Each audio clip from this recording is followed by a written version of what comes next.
آخر میں ڈاکٹر صاحب، آپ ماشاءاللہ بڑے خوش قسمت ہیں کہ آپ کو اللہ تعالیٰ نے موقع دیا کہ آپ روضہ رسول صلی اللہ علیہ وآلہ وسلم میں آپ اندر گئے. جی.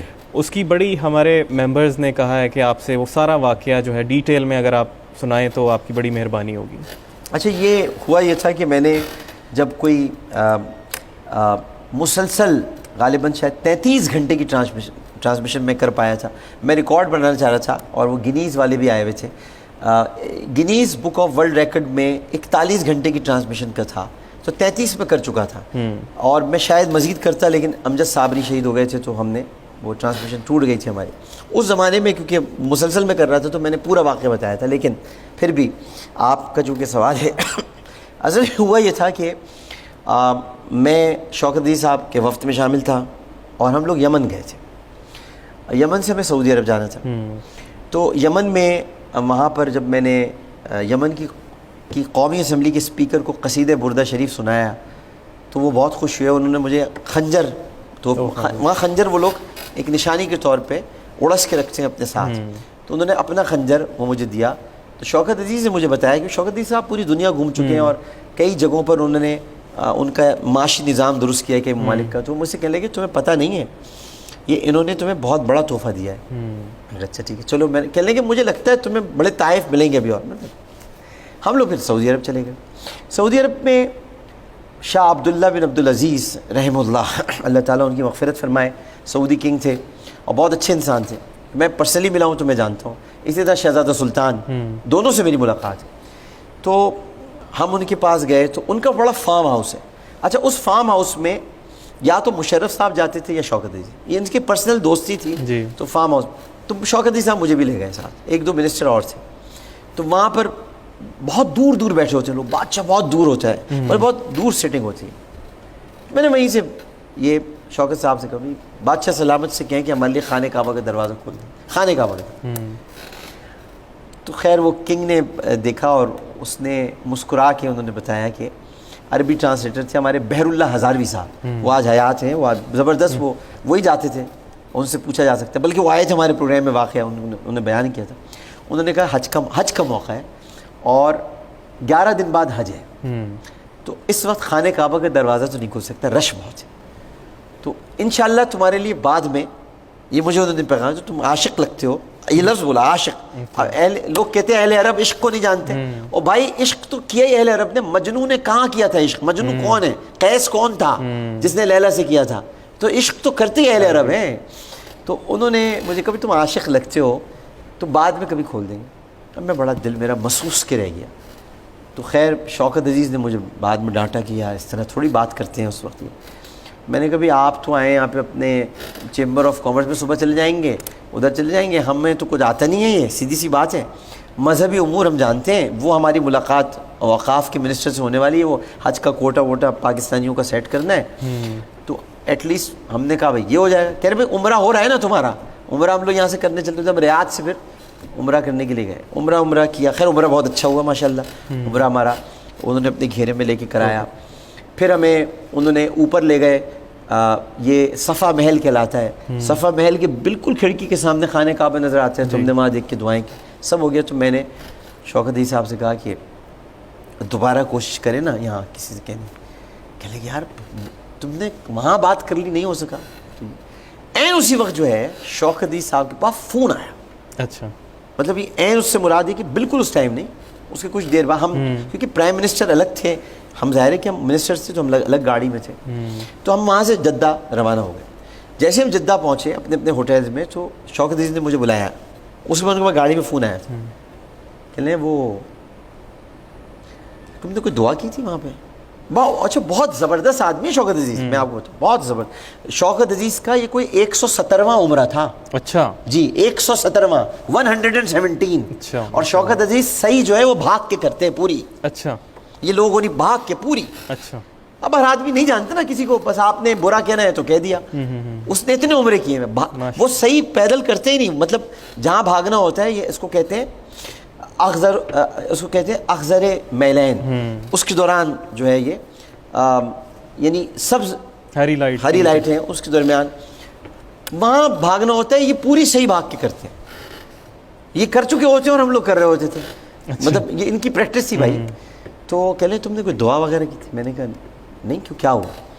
کہہ لیں کہ بھائی وہ کنگ کی طرف سے میسج آیا ہے کہ بھائی وہ جو آپ کے ساتھ جو لڑکا تھا اور جس کی خواہش تھی تو وہ تو نہیں ہے، لیکن یہ کہ روضہ رسول کا استخارہ کروایا ہے. اچھا وہ روضہ رسول کا دروازہ ہر ایک کے لیے نہیں کھلتا، یہ اپنے ذہن میں رکھیے گا. خانہ کعبہ کا دروازہ تو ہر ہیڈ آف دی اسٹیٹ کے لیے کھلتا ہے. اچھا خانہ کعبہ کے اندر بھی ایک دروازہ ہے، وہ بھی میں وضاحت کر دوں، وہ باب التوبہ ہے. اچھا اس دروازے سے چھت پہ جایا جاتا ہے، جی وہ بھی کسی کے لیے نہیں کھلتا. وہ پاکستان میں اگر کسی کے لیے کھلا ہے اب تک تو وہ صرف مشرف صاحب کے لیے کھلا. مشرف صاحب چھت پہ گئے تھے، وہاں جا کے انہوں نے نعرہ تکبیر بلند کیا تھا، نعرہ لگایا تھا. وہ چھت پہ جانے کا راستہ باب التوبہ کہلاتا ہے، چھوٹا سا ہے بالکل. تو انہوں نے مجھے کہا کہ بھائی وہ استخارہ ہو رہا ہے اور خانہ اچھا روضہ رسول کی جو چابیاں ہیں نا وہ 12 لوگوں کے پاس ہے، 12 کلید بردار ہیں، 12 کلید بردار، 12 قبائل میں تقسیم ہوئی. کیونکہ رسول اللہ نے صلی اللہ علیہ وسلم ایک انتہائی عادل ہستی تھے، لہٰذا ان کو جب غسل بھی دیا جا رہا تھا تو انہوں نے کہا تھا 7 کنوؤں سے مجھے غسل دیا جائے تاکہ اہل عرب میں کوئی جھگڑا نہ ہو، سب کے کنویں استعمال ہو جائیں. تو مطلب ایک کنواں آج بھی موجود ہے بیر غرس کے نام سے، ماں وہ تالا پڑا رہتا ہے، غرس کا کنواں تھا، اس سے زیادہ پانی لیا گیا تھا. اچھا. اور یہ اگر آپ کو یاد ہو حجر اسود کا واقعہ تو بھی آپ نے چاروں قبیلوں کے سرداروں سے چادر کے کونے پکڑوائے تھے اور پھر حجر اسود خود نصب فرمایا تھا. تو آپ جھگڑا کبھی بھی نہیں چاہتے تھے، تو ہم تو اس کی امت میں سے جو کبھی جھگڑا کرنا ہی نہیں چاہتے تھے. تو آپ نے فرمایا کہ بھئی یہ سب. اسی طرح آپ کے روضے کی جو چابیاں ہیں، کلید جس کو کلید بردار جو کہا جاتا ہے، فاروق اعظم رضی اللہ تعالیٰ عنہ کے زمانے میں اس کو ایک باقاعدہ شکل دی گئی تھی. اور چونکہ ام المومنین سیدہ عائشہ صدیقہ رضی اللہ تعالیٰ عنہ وہاں رہا کرتی تھیں تو اس کو یہ نہیں کہا گیا تھا کہ کوئی سرکاری اس کو جگہ لے لیا جائے. لیکن فاروق اعظم کی شہادت کے بعد جب آپ نے ان سے ریکویسٹ کی تھی کہ میں اپنے دوستوں کے پاس آرام کرنا چاہتا ہوں، تو پہلے آپ نے مسترد فرما دی تھی یہ درخواست، کیونکہ آپ نے کہا تھا جگہ میں نے اپنے لیے رکھی ہے. تو آپ نے کہا ام المومنین نے منع کیا تو منع کیا ہے، لیکن بیٹا جب میں انتقال کر جاؤں تو ایک مرتبہ پھر عائشہ سے پوچھ لینا، شاید وہ مجھے اندر آنے دیں. تو پھر دوبارہ حضرت عبداللہ ابن عمر نے ریکویسٹ کی تھی تو حضرت عمر کو وہاں لے جایا گیا، تو انہوں نے پھر چھوڑ دی تھی جگہ. اس کے بعد پھر وہ پردہ کرنے لگی تھی کہ بھئی اب عمر یہاں.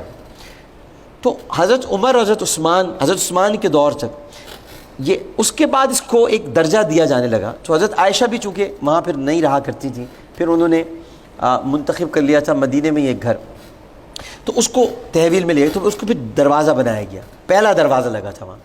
تو اس کی پہلی چابی تھی، اس چابی کی 7 چابیاں بنوائی گئیں. اس کے بعد پھر مزید چابیاں بنوائی گئیں اور وہ 12 قبائل تھے جن میں تقسیم کی گئی. پھر نور الدین زنگی کے دور میں یہ چابیاں گھٹ کے جو ہیں وہ 7 رہ گئی تھیں دوبارہ سے. اچھا. نور الدین زنگی کے دور میں، یہ میں آپ کو اس لیے پوری ہسٹری بتا رہا ہوں تاکہ آپ کو سمجھ میں آئے. نور الدین زنگی کے دور میں 2 یہودیوں نے کوشش کی تھی کہ نبی کریم صلی اللہ علیہ وسلم کے روضہ اطہر تک پہنچ کے یعنی سرنگ بنا کر ہم جست خاکی وہاں سے نکال لیں اور یہ اعلان کر دیں کہ یہ تو خالی جگہ کو پوچھتے ہیں، یہاں تو آدمی نہیں ہے، کوئی کچھ ہے ہی نہیں، جست اطہر ہی نہیں ہے. نور الدین زنگی کے خواب میں نبی کریم صلی اللہ علیہ وسلم تشریف لائے، حلیہ بتایا، یہودیوں کی شکل بتائی، مکان بتایا پورا کہ یہ یہاں ہوں گے. انہوں نے پکڑ کے ان کو تو خیر قتل کرایا اور بعد میں اس پوری جگہ کو سیسا پلوا دیا. اتنا سیسا پلوایا زمین کے اندر تک، سلطان نور الدین زنگی اللہ تعالیٰ ان پر رحمتوں کی بارش کرے، اتنا سیسا پلوایا کہ اب کوئی وہاں جا ہی نہیں سکتا. اب سیسا پلائی ہوئی دیوار ہے چاروں طرف. اس کے بعد حضرت عبداللہ ابن زبیر رضی اللہ تعالیٰ عنہ کے زمانے میں جنہوں نے علم بغاوت بلند کیا تھا یزید کے خلاف، اور ان کی حکومت کچھ عرصے قائم رہی مکہ اور مدینہ میں، تو انہوں نے اس کی چابیاں باقاعدہ بنوا کے، چونکہ عبداللہ ابن زبیر واحد صحابی تھے رضی اللہ تعالیٰ عنہ جن کو یہ پتہ تھا کہ ریاض الجنہ کہاں ہے، کیونکہ حضرت عائشہ نے ان کو بتایا تھا، اور صرف حضرت عائشہ جانتی تھی. حضرت عائشہ کی کنیت ام زبیر ہے کیونکہ وہ حضرت عبداللہ ابن زبیر کو اپنی اولاد کی طرح پالتی تھی. جب ہی رسول نے کہا کہ خالہ ماں کی جگہ ہوتی ہے، کیونکہ حضرت عائشہ نے ان کو پالا تھا. اب انہوں نے یہ چابیاں بنوائی.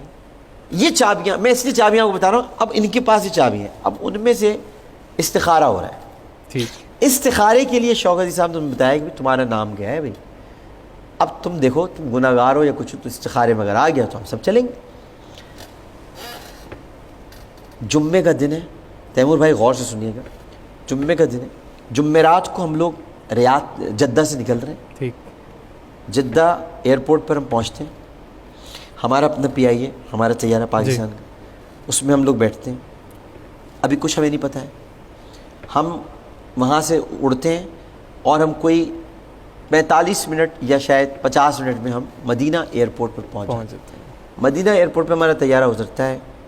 گورنر مدینہ ہمیں ریسیو کرتے ہیں. ریسیو کر کے ہمیں وی آئی پی ہال میں یا جو بھی ایریا ہے لاؤنج میں لے جاتے ہیں. وہاں ہم لوگ عربی قہوہ اور کھجور کھا رہے ہوتے ہیں کہ اچانک شوکت عزیز اٹھ کے میرے پاس آتے ہیں, میرا پرائم منسٹر اس وقت, اور میرے پاس آ کے کہتے ہیں کہ مبارک ہو,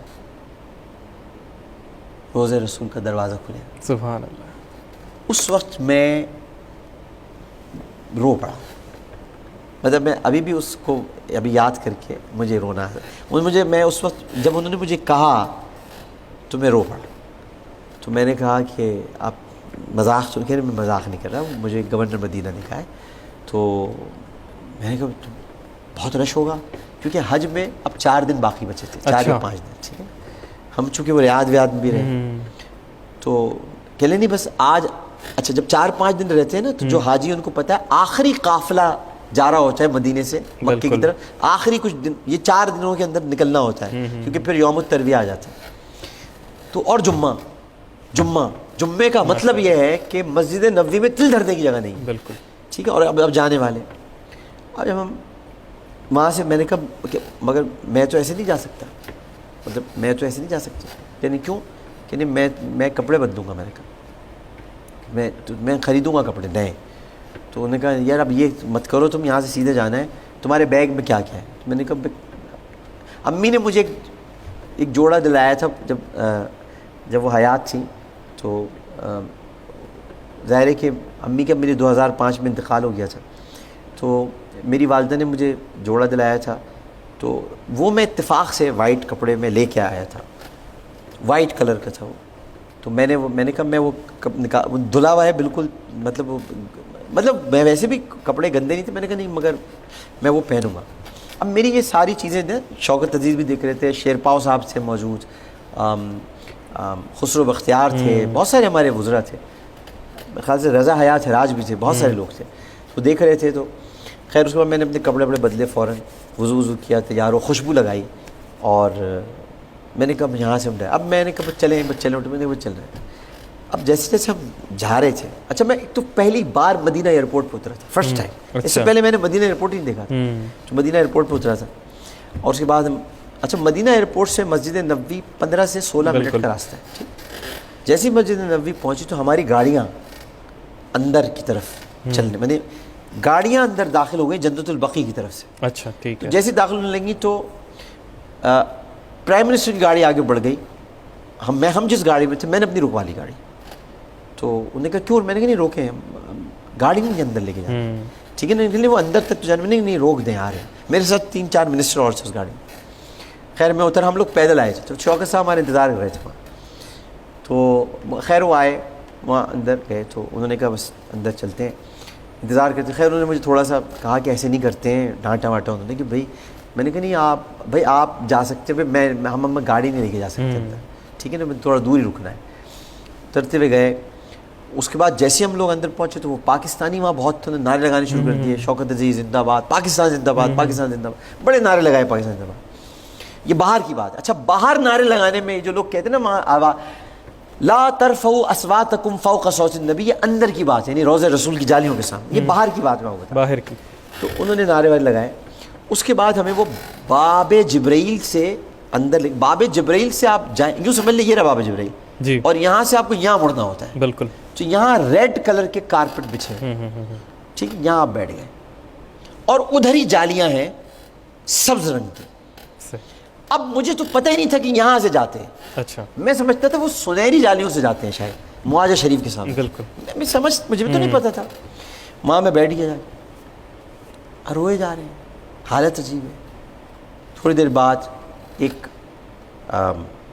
ایک شخصیت ایسی آئی جو تھے تو حبشی, لیکن بہت حسین شخصیت تھی. مطلب ان کے چہرے کا جلال اور ان کی آنکھوں میں چمک اور ان کے چہرے کا نور یہ کہہ رہا تھا کہ کوئی معمولی آدمی نہیں ہے. تو مجھے بحر اللہ ہزاروی نے بتایا کہ یہ صاحب جو ہیں یہ صحرا میں رہتے ہیں اور ان کا تعلق قبیلہ خزرج سے ہے یا اوس سے تھا. یہ ان کلید برداروں میں سے ایک کلید بردار ہے. اچھا. اور چابی لے کے آئیں گے اور دروازہ کھلے گا. لیکن ہم لوگ پہلے نماز ظہر کی پڑھیں گے، یعنی جمعے کی نماز ہوئی، ہم نے نماز ادا کی، اس کے بعد دعا ہوئی، نمازی نکلنے لگے. اب ہم بے چین ہیں. ظاہر اس وقت پڑھنے کے لیے درود شریف کے سوا بھرپور عبادت اور کوئی نہیں تھی. جتنے درود تھے، جتنے امی نے سکھائے تھے، جتنے بچپن میں پڑھے تھے، جتنے یاد تھے، وہ سارے درود ہم پڑھتے رہے اور بس انتظار کرتے رہے. بار بار کنڈی پہ نگاہ پڑتی تھی جس پہ لکھا تھا قصیدہ بردہ شریف کا. میں قصیدہ بردہ شریف کا آپ کو اس لیے میں نے کہا، میں نے یمن میں پڑھا تھا قصیدہ بردہ شریف. بالکل. اب میں آپ کو اس سے یہ کنٹینیوٹی ملا رہا ہوں. تو اس پہ لکھا تھا هو الحبیب الذی ترجى شفاعته لكل حول من الاحوال مقتحم.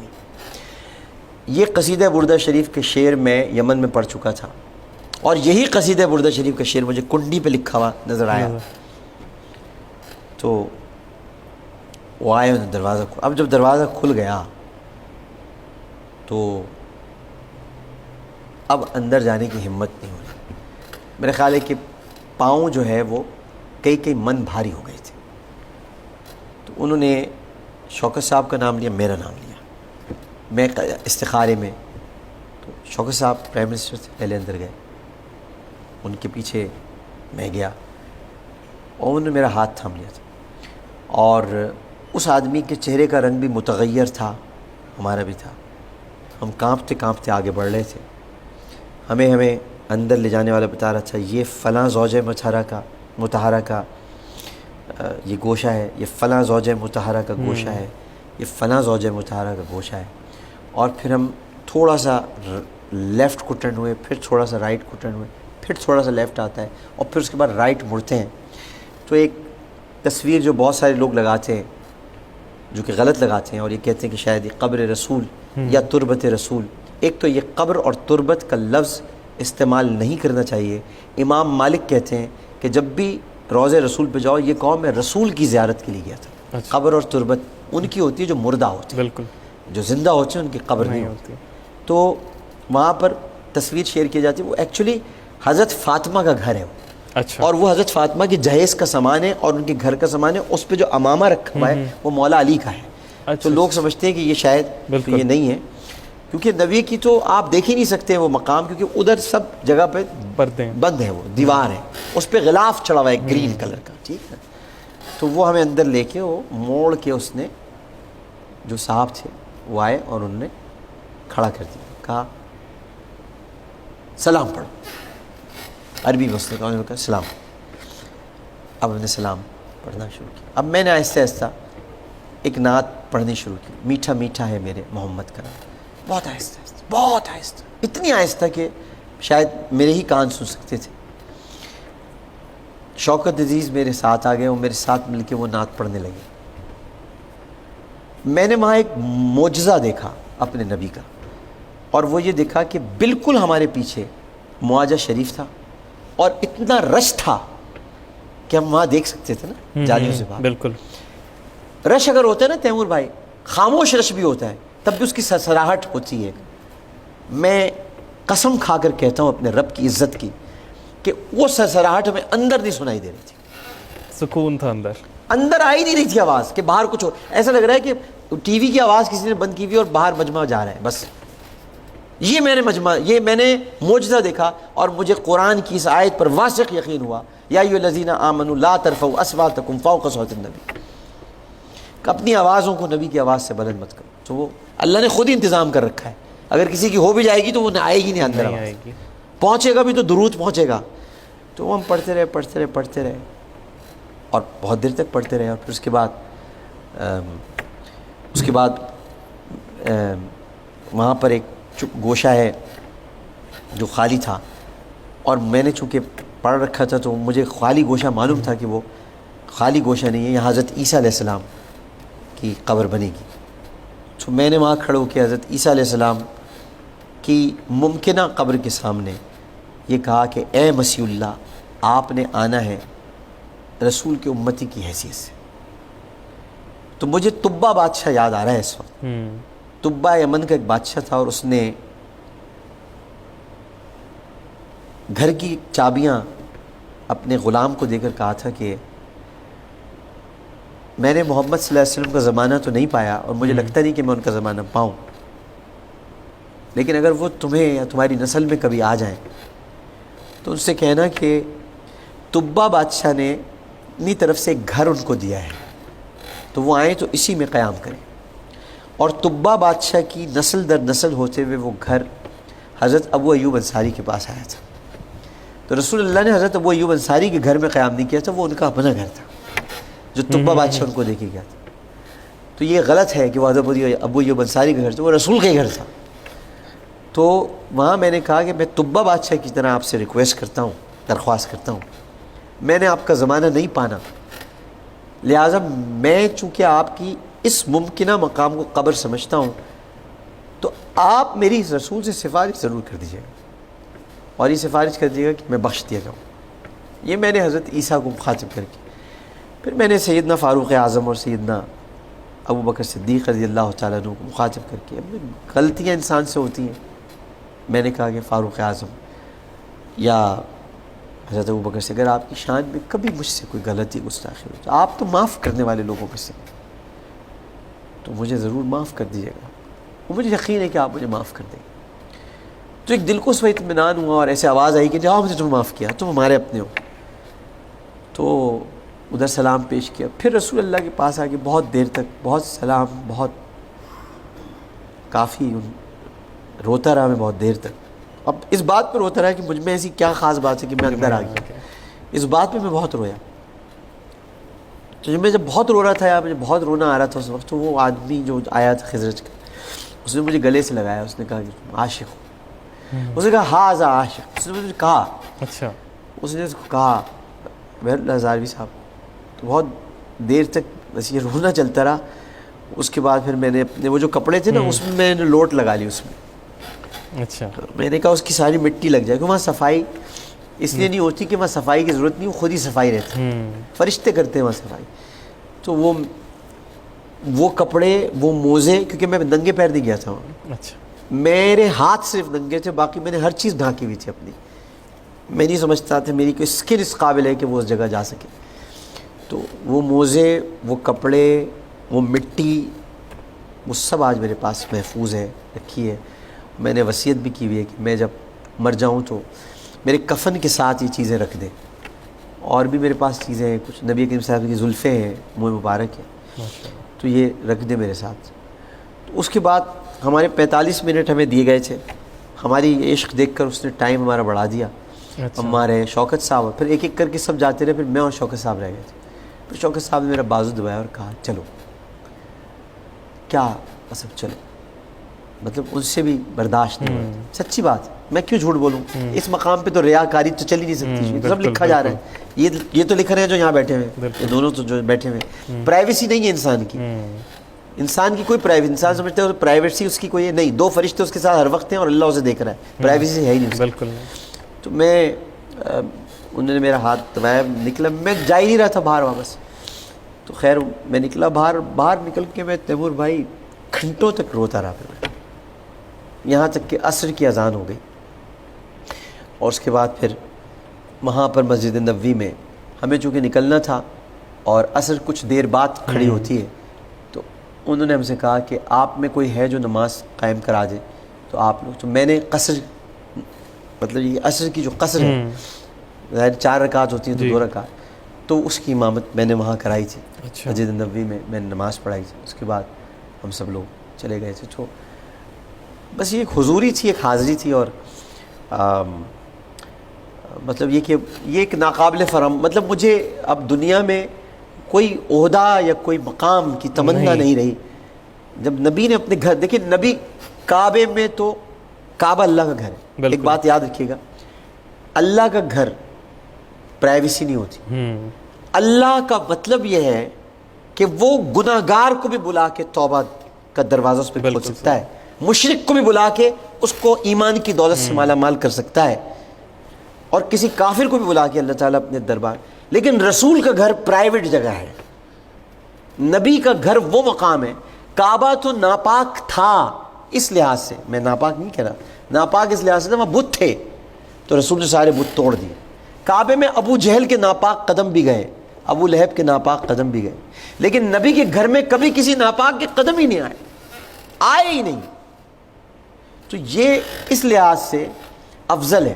اور مدینہ اور مکے میں جب بھی افضلیت کی بات ہوتی ہے تو ہمارے بزرگ کہتے ہیں نہ مکے کو فضیلت حاصل ہے نہ مدینے کو. فضیلت اسی مقام کو حاصل ہے جہاں رسول ہے. بالکل صحیح. مکہ اس وقت افضل تھا جب رسول تھے, مدینہ اس وقت افضل تھا جب رسول ہیں, اور رسول جب تک مدینے میں ہیں مدینہ مکے سے افضل ہے. لا اقسم بہذا البلد انت حلنی بہذا البلد. اللہ تعالیٰ نے اس جگہ کی قسم کھائی ہے جہاں رسول چلا پھرتے, تو وہ مکے کی قسم کھائی. تو اس لیے میں یہ کہتا ہوں کہ نبی کا گھر جو ہے نا وہ ہر ایک کے لیے نہیں کھل سکتا. بالکل صحیح. اس کے لیے, اور پھر وہ نبی کا گھر بھی نہیں تھا, ٹیکنیکلی وہ حضرت عائشہ کا گھر تھا. اور ام المومنین کا حجرہ, حضرت عائشہ کے حجرے میں آپ چلے جائیں, یعنی حضرت عائشہ کی جگہ پہ آپ چلے جائیں, مطلب حضرت عائشہ نے آپ کو بلا لیا. سبحان اللہ. آپ تھوڑی دیر کے سوچیں کہ مطلب حضرت عائشہ بلا رہی ہیں آپ کو, یعنی وہ عورت جس کا پردہ دنیا کا عظیم پردہ ہے, جو حجر اسود کو بوسہ اس لیے دینے نہیں جاتی کہ وہاں بہت رش ہے, جس کے لیے اللہ تعالیٰ نے 10 آیات برات نازل کی ہوں, اس کے حجرے میں آپ داخل ہو جائیں اور وہاں جا کر آپ صلی اللہ علیہ وسلم. تو میرے خیال ہے یہ زندگی کا ایک ایسا واقعہ ہے جو کبھی میں شاید یہی میری